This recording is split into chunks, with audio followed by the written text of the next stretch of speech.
I don't have heroes. I know I feel so un-American. Having a hero is an important part of our culture, like baseball and apple pie. We hold up honor and build monuments to those who have saved us, inspired us, or courageously paved the way into a new life. Yet, looking back on my life, I can say I've never held any human being up as a hero. If I'm looking for someone who has been courageous, gained an outstanding achievement, or has exhibited extraordinary characteristics, I see them. I see these people full of courage, proud of achievements, extraordinary characteristics. I see them everywhere, and I see them as being fully human. Perhaps my expectation of heroism is different from most. After all, amidst the horror of Vietnam and Watergate, I was raised with Christopher Reeve, a Unitarian Universalist who also was the ultimate Superman hero of my generation. In today's world, we are filled with many powerful hero images from Disney, Marvel, and DC Comics, depicting heroes all with some extraordinary, powerful, superhuman gift. In fact, accepting their power as a gift is part of their inner struggle that leads to their extraordinary achievement and outstanding characteristics. However, as we walk out of our dark movie theaters and back out into the light of day, we have to admit that throughout human history, the hero has represented the deep human desire or wishful prayers for rescue from our nightmares.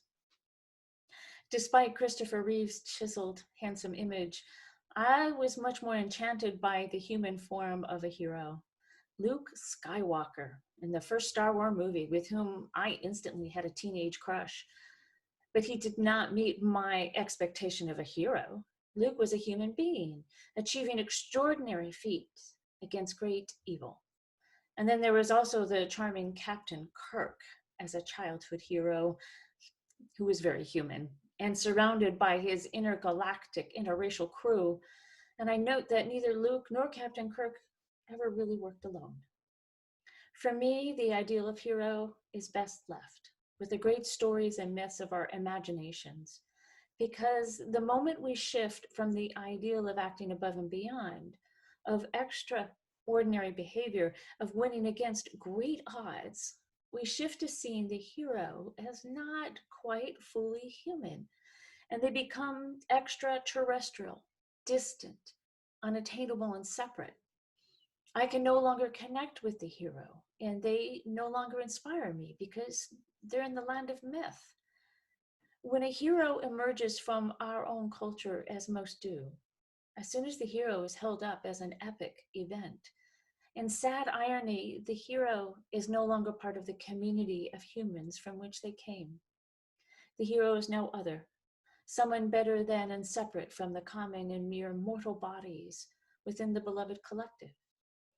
This is why Reverend Dr. Martin Luther King Jr., Rosa Parks, Gandhi, Nelson Mandela, they're not heroes for me. They are incredible, extraordinary human beings who inspire me.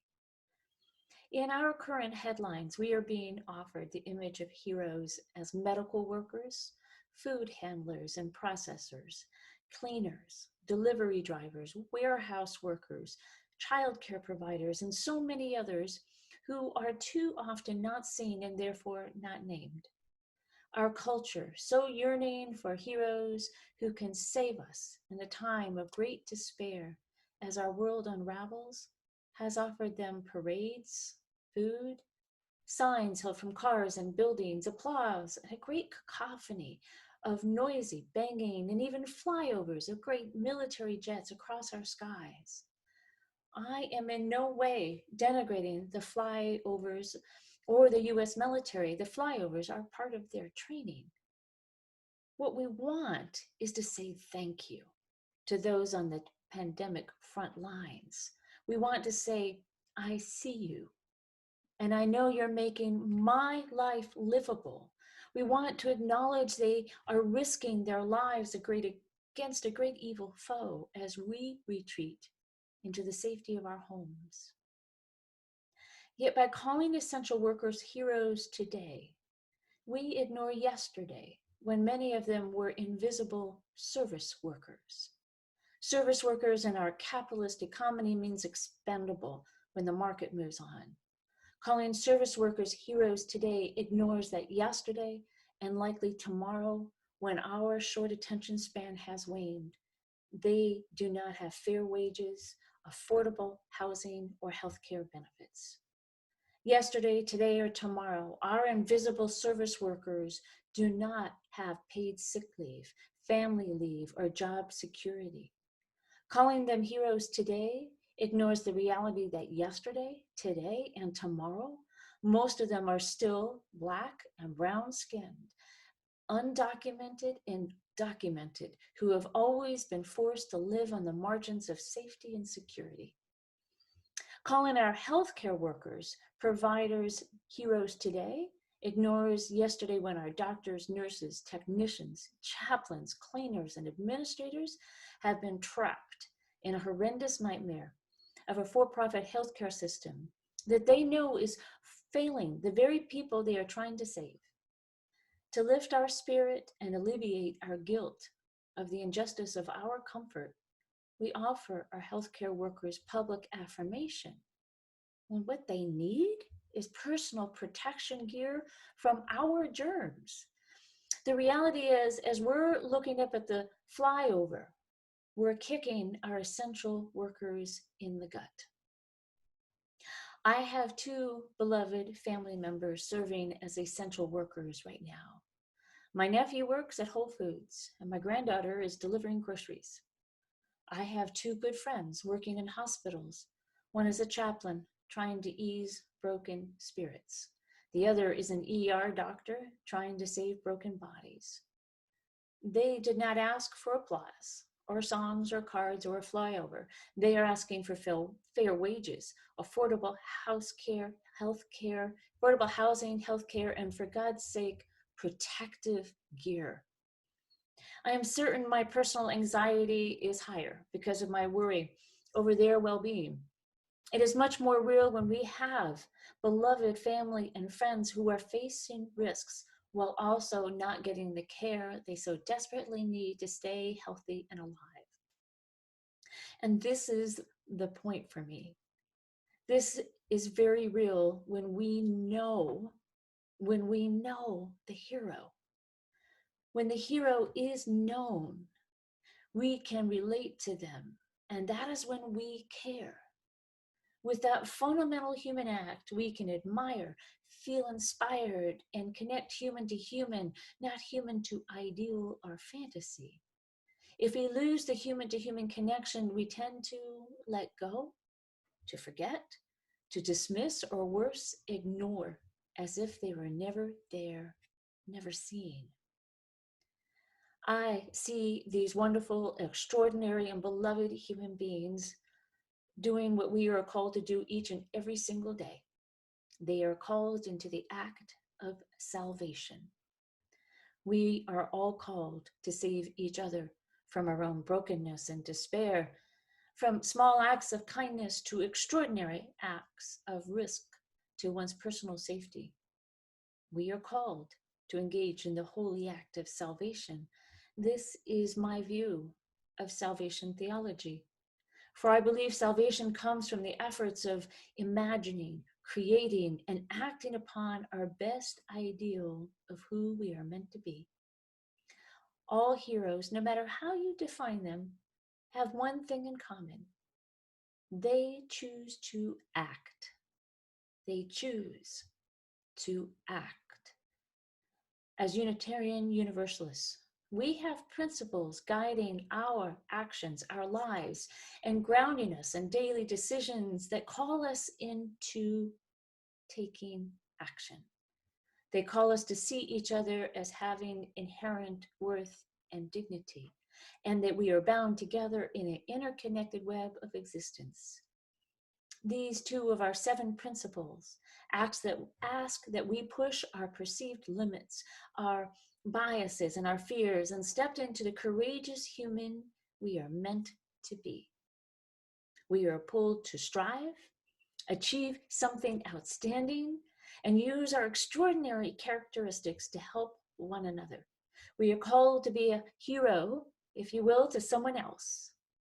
Poet Amy Lowell, that we heard earlier, calls us to be awakened to nature's call by a face in the crowd or a song in our ear. This is how life is changed. So if you want to say thank you to our medical providers and service workers, if you want to say, I see you, and I know you're making my life livable, if you want to acknowledge they are risking their lives against a great evil foe so that we can retreat to the safety of our homes, then you must act. Whatever way you see the ideal of hero, I invite you to remember the humanity of our medical providers and service workers and affirm their very real human needs. I invite you to see them and their pain, to hear their cries for help and respond with your own acts of courage and bravery. I am asking that all of us gathered here this morning and everyone who claims this community as our own to be a hero and take action. We are called to be the human hero we all need in this time of great unraveling. So I have 4 things for you to do. You can get your pencil right now if you want, but look for emails alerting you to these 4 important things that I'm asking you, inviting you to do. June 20th, put this on your calendar. The Reverend Dr. William Barber is calling this nation to action with the Poor People's Campaign. Now, William Barber is one of my human heroes because this man does not stop. Despite his own significant health, Barber does not stop preaching, leading, writing, and organizing on behalf of poor people in this country. He is openly naming the deep-rooted fissures in our country, impacting our communities of color and the vulnerable. He is a powerful source of action to bring justice and morality to America. So he's calling us into action. Originally, it was going to be here in Washington, D.C. in person, and now it's a virtual call. Watch for information for June 20th. I am asking you also, number 2, hold our federal government responsible and accountable for not providing that PPE, that personal protection equipment. Call, write, email.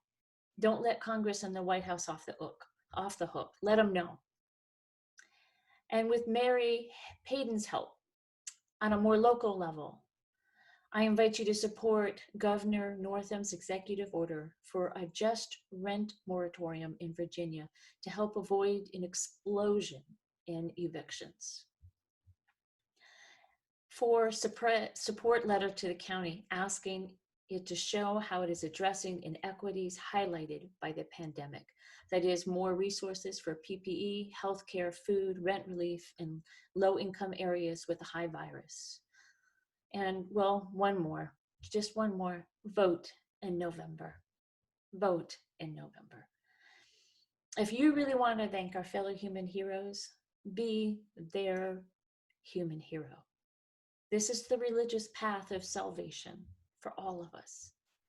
Amen, blessed be, and Ashe.